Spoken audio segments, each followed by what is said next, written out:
বুদ্ধদেব বসুর পাণ্ডুলিপি।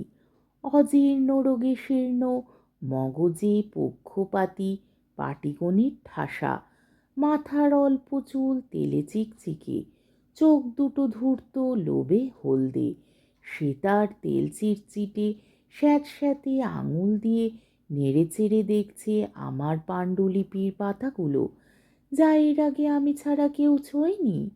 আর তার ধূর্ত চোখের ছোট ছোট গর্ত আমার দিকে মিটমিট করে বলছে, এ বই আপনার চলবে তো? মনে পড়ল সারা রাত জেগে এই বই যখন শেষ করেছিল, নিজেকে মনে হয়েছিল দেবতা। যেন এই সাদা পাতাগুলো দিয়ে ছোট একটি সূর্য আমি তৈরি করেছি, একটি সূর্য আমারই প্রাণে জ্বলন্ত। আর সেই কাক ভরে বিছানায় শুয়ে অনেকক্ষণ ঘুমোতে পারিনি আনন্দে। যে গাইতে পারে তার গলা বেয়ে যেমন ওঠে গান, তেমনই আনন্দ উঠছিল আমার বুক ঠেলে।